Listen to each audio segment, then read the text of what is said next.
എല്ലാവർക്കും നമ്മുടെ ചാനലിലേക്ക് സ്വാഗതം. ഇന്ന് നമ്മൾ വളരെ എളുപ്പത്തിൽ തയ്യാറാക്കി എടുക്കാൻ പറ്റുന്ന ഒരു സ്വീറ്റ് റെസിപ്പിയാണ് ചെയ്തെടുക്കുന്നത്. അപ്പോൾ നിങ്ങൾക്ക് ഇഷ്ടമാണെന്നുണ്ടെങ്കിൽ എന്തായാലും ട്രൈ ചെയ്ത് നോക്കാൻ മറക്കരുത്. കൂടാതെ നിങ്ങളുടെ ഫ്രണ്ട്സിനും ഫാമിലിക്ക് ഈ റെസിപ്പി വീഡിയോ ഒന്ന് ഷെയർ ചെയ്ത് കൊടുക്കാൻ മറക്കല്ലേ.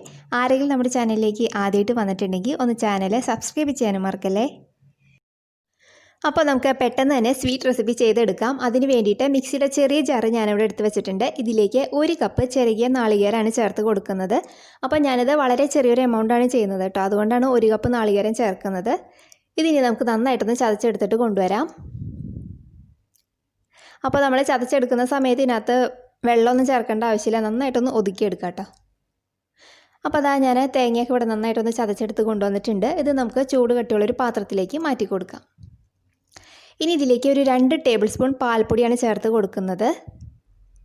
പിന്നെ ഇതിലേക്ക് മധുരത്തിനായിട്ട് 1/2 കപ്പ് പഞ്ചസാരയാണ് ഞാൻ ചേർക്കുന്നത് കേട്ടോ. അപ്പോൾ മധുരത്തിൻ്റെ അളവ് നിങ്ങളുടെ ഇഷ്ടത്തിനനുസരിച്ചിട്ട് മാറ്റം വരുത്തുക. ഇതിപ്പോൾ അത്യാവശ്യം മധുരം ഉണ്ടാവും. പിന്നെ നിങ്ങൾക്ക് വേണമെന്നുണ്ടെങ്കിൽ ഇതിന് പകരം പഞ്ചസാരയുടെ പൊടി ആയാലും ചേർത്ത് കൊടുക്കാം. പിന്നെ ഇതിലേക്ക് 1/2 കപ്പ് പാലും കൂടി ചേർത്ത് കൊടുക്കുന്നുണ്ട്. ഞാനിപ്പോൾ ഇത് തിളപ്പിക്കാത്ത പാലാണ് ചേർക്കുന്നത് കേട്ടോ. തിളപ്പിച്ച പാലായാലും കുഴപ്പമൊന്നുമില്ല. അപ്പോൾ അതും കൂടി ചേർത്ത് കൊടുത്തിട്ട് നമുക്ക് ഒരു തവി വെച്ചിട്ട് നന്നായിട്ടൊന്ന് മിക്സ് ചെയ്തെടുക്കാം. ഇനി നമുക്ക് ഫ്ലെയിം ഓൺ ചെയ്ത് കൊടുക്കാം. എന്നതിന് ശേഷം നമുക്കിത് ലോ ഫ്ലെയിമിൽ വെച്ചിരിക്കാം. ലോ ഫ്ലെയിമിൽ വെച്ചിട്ട് നമുക്കിത് നന്നായിട്ടൊന്ന് കുറുക്കിയെടുക്കണം. അപ്പോൾ ഞാൻ എടുത്തിരിക്കുന്ന പാല് തിളപ്പിക്കാത്ത പാലായതുകൊണ്ടാണ് ഞാനിത് ഒരു ലോ ഫ്ലെയിമിൽ ഇട്ടിട്ട് ചെയ്തെടുക്കുന്നത് കേട്ടോ. നിങ്ങൾക്ക് വേണമെന്നുണ്ടെങ്കിൽ മീഡിയം ഫ്ലെയിമിൽ ഇട്ടിട്ട് പെട്ടെന്ന് തന്നെ ചെയ്തെടുക്കാം. പക്ഷെ അങ്ങനെ ചെയ്തെടുക്കുമ്പോൾ ഈ പാല് തിളപ്പിക്കാത്തതായതുകൊണ്ട് ഒരു പച്ച ചൊവ ഉണ്ടാവും. അപ്പോൾ അത് വരാതിരിക്കാൻ വേണ്ടിയിട്ടാണ് ലോ ഫ്ലെയിമിൽ ഇട്ടിട്ട് നന്നായിട്ടൊന്ന് കുറുക്കിയെടുക്കുന്നത് കേട്ടോ. അപ്പോൾ നമ്മൾ കുറച്ച് സമയം കഴിയുമ്പോഴത്തേക്ക് നമ്മൾ പഞ്ചസാര ഡയറക്റ്റായിട്ടുള്ള ചേർത്തത്, അപ്പോൾ അതുകൊണ്ട് ഈ പഞ്ചസാര ഒന്ന് മെൽട്ടായിട്ട് അതിൻ്റെ ഒരു വാട്ടർ കണ്ടൻറ്റും ഉണ്ടാവും. അപ്പോൾ കുറച്ച് സമയം നമ്മളൊന്ന് വെയിറ്റ് ചെയ്യാം. കുറച്ച് സമയം കഴിയുമ്പോഴത്തേക്കും ഇതിനകത്ത് ഈ വാട്ടർ കണ്ടൻറ്റൊക്കെ നന്നായിട്ട് കുറഞ്ഞു വരും. അതുവരെ നമുക്കിത് ലോ ടു മീഡിയത്തിൽ ഇട്ടിട്ട് നന്നായിട്ടൊന്ന് കുറുക്കിയെടുക്കാം.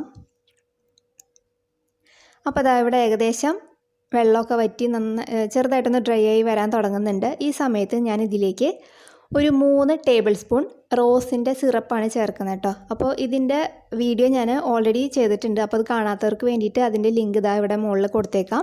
അതിൽ ക്ലിക്ക് ചെയ്താൽ നിങ്ങൾക്കത് കിട്ടും. ഇനിയിപ്പോൾ നിങ്ങൾക്ക് റോസിൻ്റെ സിറപ്പ് ചേർക്കേണ്ടതെന്നുണ്ടെന്നുണ്ടെങ്കിൽ ഫുഡ് കളർ വേണമെങ്കിൽ അത് ചേർക്കാം. ഇനിയിപ്പോൾ ഫുഡ് കളറും താല്പര്യമില്ല എന്നുണ്ടെങ്കിൽ ചേർക്കേണ്ട ആവശ്യമില്ല. അപ്പോൾ നമ്മളിത് ചെയ്തെടുക്കുമ്പോൾ വൈറ്റ് കളറായിട്ടിരിക്കുക, അത്രയേ ഉള്ളൂ. അപ്പോൾ കളർ ചേർത്തില്ലെങ്കിലും കുഴപ്പമില്ല. ഞാനിപ്പോൾ ഫോട്ടോയ്ക്ക് വേണ്ടിയിട്ട് അത് ചേർത്തുന്നേ ഉള്ളൂ കേട്ടോ.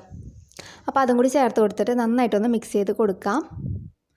അപ്പോൾ ഇത് ഒന്ന് സെറ്റായി വരാൻ തുടങ്ങുന്ന സമയമാകുമ്പോഴത്തേക്കും നമുക്കത് സെറ്റ് ചെയ്ത് വെക്കാനായിട്ട് ഇതേപോലെ ഒരു പാത്രത്തിൽ ഞാൻ കുറച്ച് നെയ്യ് തടവിയൊന്ന് വെച്ചിട്ടുണ്ട്. അപ്പോൾ ഇത് നമ്മൾ ആദ്യമേ ഒന്ന് സെറ്റ് ചെയ്ത് വെക്കുക. അപ്പോൾ ഇത് ഇവിടെ നന്നായിട്ട് ഡ്രൈ ആയി വരാൻ തുടങ്ങുന്നുണ്ട്. ഇത് കുറച്ച് സമയം കഴിയുമ്പോഴത്തേക്ക് ഇത് ഈ പാനിൽ നിന്നൊക്കെ വിട്ട് നന്നായിട്ട് ഡ്രൈ ആയിട്ട് വരും. അതുവരെ നമുക്കിതൊന്ന് ഇളക്കിയിട്ട് കൊടുക്കാം. അപ്പോൾ അതവിടെ ഏകദേശം നല്ലൊരു പാകത്തിനായിട്ടുണ്ട്. ഇനിയും നമ്മളിത് ഈ തീയിൽ തന്നെ ഇട്ടുകൊണ്ടിരുന്നിട്ടുണ്ടെങ്കിൽ വല്ലാതെ അങ്ങോട്ട് ഡ്രൈ ആയി പോവും. അപ്പോൾ നമുക്ക് ഫ്ലെയിം ഓഫ് ചെയ്യാം. എന്നതിന് ശേഷം നമ്മൾ എടുത്തു വെച്ചിരിക്കുന്ന ആ പാത്രത്തിലേക്ക് ഇത് ചേർത്ത് കൊടുക്കാം. എന്നിട്ട് നമുക്കൊരു സ്പൂൺ വെച്ചിട്ട് ഇതേപോലെ നന്നായിട്ടൊന്ന് ലെവൽ ചെയ്ത് കൊടുക്കാം. അപ്പോൾ ഇത് ചെറിയൊരു എമൗണ്ട് ആയതുകൊണ്ട് ഇത് ഇത്രയേ ഉള്ളൂ. അപ്പോൾ ഇത് ഇതേപോലെ നന്നായിട്ടൊന്ന് ലെവൽ ചെയ്ത് കൊടുക്കുക. അപ്പോൾ നമ്മൾ എടുക്കുന്ന ആ സ്പൂണിൽ കുറച്ച് നെയ്യൊന്ന് തടവുകയാണെന്നുണ്ടെങ്കിൽ നമുക്ക് പെട്ടെന്ന് തന്നെ ഇത് ലെവലാക്കി എടുക്കാൻ പറ്റും. അപ്പോൾ അതാ ഞാനിവിടെ ലെവലാക്കി എടുത്തിട്ടുണ്ട്. ഇതിനി നമുക്ക് നന്നായിട്ടൊന്ന് ചൂടാറിയ ശേഷം ഫ്രിഡ്ജിൽ വെച്ചിട്ട് നന്നായിട്ടൊന്ന് തണുപ്പിച്ചെടുക്കുക. ഒരു 2-3 മണിക്കൂർ ഫ്രിഡ്ജിൽ വെച്ചിരിക്കുക. അപ്പോൾ അത് നന്നായിട്ട് നല്ല സെറ്റായിട്ട് വരും. അപ്പോൾ ഇനി നമുക്ക് കുറച്ച് സമയം കഴിഞ്ഞിട്ട് നോക്കാം. അപ്പോൾ അതാ നമ്മൾ നേരത്തെ റെഡിയാക്കി വെച്ചില്ലേ ബർഫി, അതിവിടെ ഒരു 3-4 മണിക്കൂർ കഴിഞ്ഞിട്ടുണ്ട്. ഞാൻ ഈ കാര്യം വിട്ടുപോയി, പിന്നെ ഓർത്തപ്പോഴാണ് ഇതെടുത്തത്. അപ്പോൾ നന്നായിട്ട് ഇപ്പോൾ സെറ്റായിട്ട് വന്നിട്ടുണ്ട്. കണ്ടില്ലേ, നന്നായിട്ട് വന്നിട്ടുണ്ട്. ഇതിന് നമുക്ക് ഇഷ്ടമുള്ള ഷേപ്പിലൊന്ന് കട്ട് ചെയ്തെടുക്കാം. അപ്പോൾ അതാ ഞാനിവിടെ നന്നായിട്ട് കട്ട് ചെയ്തെടുത്തിട്ടുണ്ട്.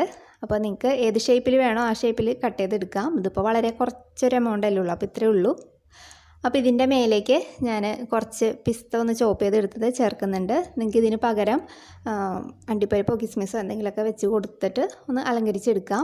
ചെയ്തില്ലെങ്കിലും കുഴപ്പമൊന്നുമില്ല. അപ്പോൾ ഇത്രയേ ഉള്ളൂ. നമുക്ക് പെട്ടെന്ന് റെഡിയാക്കി എടുക്കാൻ പറ്റുന്ന വളരെ മധുരമുള്ളൊരു സ്വീറ്റ് റെസിപ്പി. അപ്പോൾ നിങ്ങൾക്ക് ഇഷ്ടമായിട്ടുണ്ടെങ്കിൽ എന്തായാലും ട്രൈ ചെയ്ത് നോക്കാൻ മറക്കരുത്. അപ്പോൾ നിങ്ങൾക്കിത് 1-2 ദിവസം ഫ്രിഡ്ജിലൊക്കെ വെച്ചിട്ട് സൂക്ഷിക്കാം. അപ്പോൾ നമുക്ക് നല്ലൊരു വീഡിയോ ആയിട്ട് അടുത്ത ദിവസം കാണാം. താങ്ക്